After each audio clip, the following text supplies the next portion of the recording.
Welcome to episode 93 of Gods and Heroes of Ancient Greece. My name is MyLinda Butterworth, and today we continue with the tales of Troy and the story of Achilles and Agamemnon Reconciled. When all the Argives were assembled, Achilles rose and said, "Son of Atreus, I wish Artemis had killed the daughter of Briseis by the ships that day I took her as my share of the spoils of Lyrnessus, rather than that so many Achaeans should have died while I was cherishing my anger. Let the past be forgotten, even if our souls still smart with it. I, at least, have given up my grudge, and now to battle. We shall see if the Trojans still crave our ships." At his words, the air rang with the applauding shouts of Achaeans. Then Agamemnon rose, but he did not come into the middle of the circle like the other speakers. "Cease your tumult," he said. "Who can talk or hear in such an uproar? I shall explain my action to the son of Peleus, and you others listen well and mark my words. The sons of Hellas have often upbraided me for what I did on that day which set such disaster afoot. But the fault was not mine. It was Zeus and the Furies who blinded my reason in that fateful assembly of our people. That I erred was their doing. But all the time Hector was killing hosts of Argives by the ships, I was reminded of my fault and grew aware that Zeus had darkened my spirit. Now I am most willing to make amends and offer you, Achilles, whatever you desire.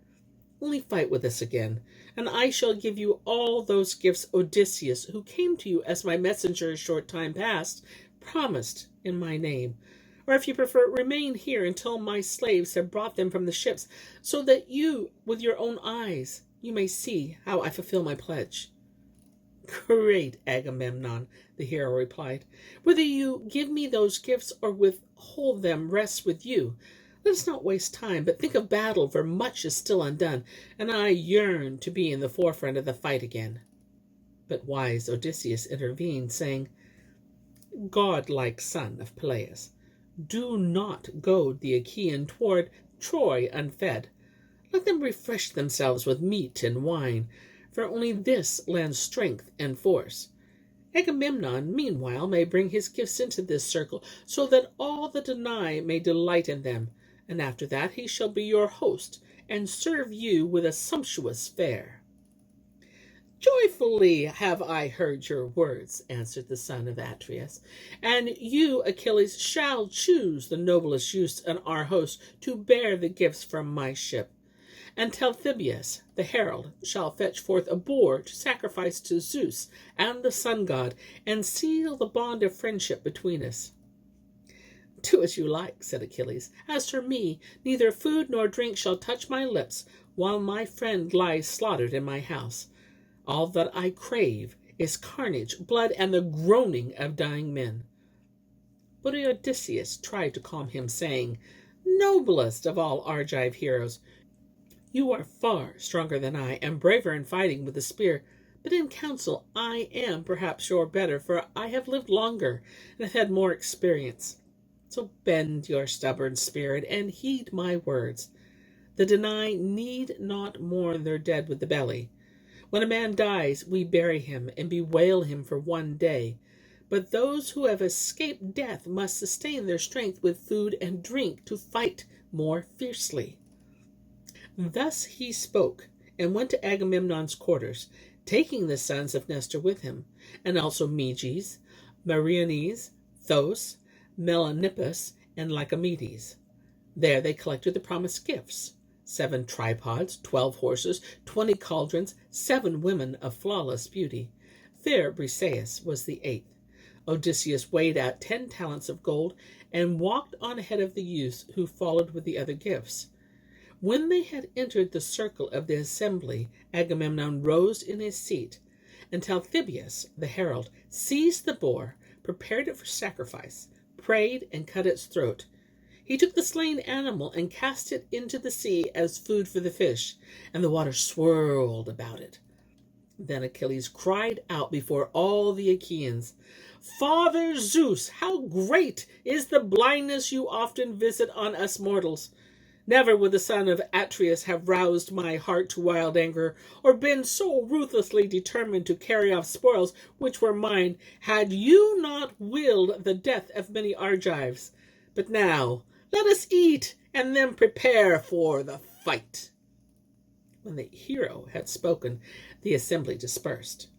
The daughter of Briseis, lovely as Aphrodite, entered the house of her former lord, and saw Patroclus with his deep spear wounds stretched on a bier. She beat her breast, tore her cheeks, and threw herself weeping over the body. "Oh, Patroclus," she cried, "you were a tender friend to me in my exile. When I left you, you were radiant with life, but now that I return, I find you dead. For me, disaster always follows disaster. Before my very eyes, my bridegroom was killed with a spear. 3 brothers of my own blood, brothers dearly cherished, were snatched from my side on the same day. But after Achilles had slain my promised husband and ravaged my city, you were sorry to see me weep. You gave your word that you would urge the son of Peleus to marry me as soon as he had brought me to Phthia, and that we should have our wedding feast among the Myrmidons. Never shall I cease to grieve for you, you of the tender heart." Thus she spoke, weeping, and the captive women around her sighed with her.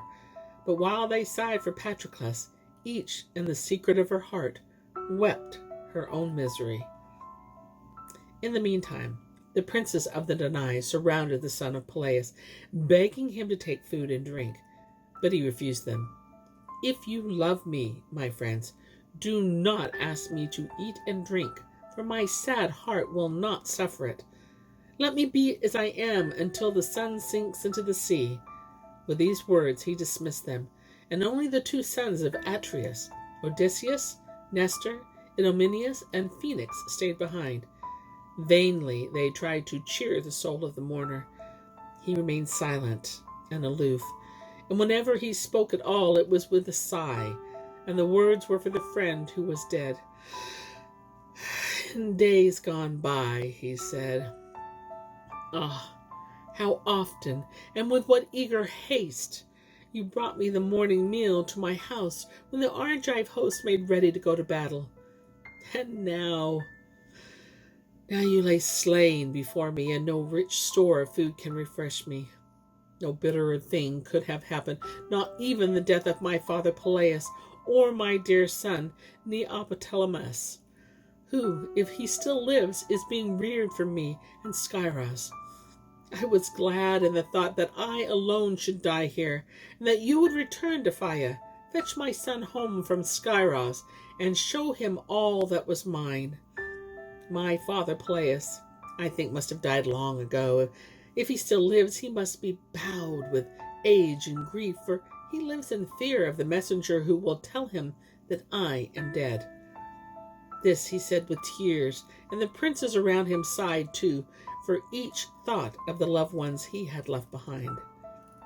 Full of compassion, Zeus gazed down on the mournful men below, and turned to Pallas Athene and said, "My daughter, are you no longer concerned for the noble hero who, while the others have gone to eat the morning meal, remains sunk in his grief and touches neither food nor drink? Go at once and bathe his breast with nectar and ambrosia, lest hunger overtake him in the midst of battle." Like a broad-winged falcon, the goddess, who long had yearned to help her friend, sped through the air, and while the warriors prepared for the struggle, softly and secretly she anointed the breast of Achilles with ambrosia and nectar. Then she returned to the palace of her all-powerful father. And now the Achaeans poured out of their ships, helmet close to helmet, cuirass to cuirass, shield to shield, and lance to lance. The earth shone with bronze and rang under their tread. While they hastened on, Achilles girt on his armor. As he did so, he gnashed his teeth. His eyes blazed. First, he fitted to his leg the greaves with the ankle pieces. Then he covered his breast with the cuirass, slung over his arms the sword, and gripped the shield, which sent forth a gleam like that of the moon. Next he set on his head the heavy helmet with the tall crest and the golden plumes. It glittered like a star.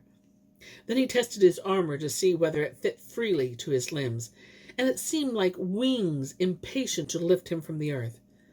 From its stand he drew the lance of his father Peleus, the great spear which no other Argive could wield. Agamemnon and Alcimus yoked his horses, put the bits in their jaws, and stretched the reins to the chariot. Into it sprang Agamemnon, and grasped the polished goad. Gleaming in his armor, Achilles mounted beside him. "Immortal horses," he called to the steeds of his fathers, "when we are sated with battle, bring us home. Do not treat us like Patroclus, whom you left dead in the field." And as he spoke, the gods sent him a terrible omen. For Xanthus, the horse, bowed its head till his mane, steaming from under the yoke pad, touched the earth. And gifted with speech by Hera, it answered him sadly, "O mighty Achilles, the time we shall bring you back alive and sound, but the day of disaster is near. It was not because we were careless or slow that Patroclus died and Hector won. It was the will of the gods.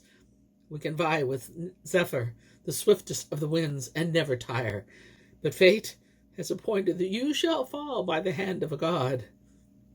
Thus spoke the horse, and wanted to say still more, but the Furies stifled the voice in its throat.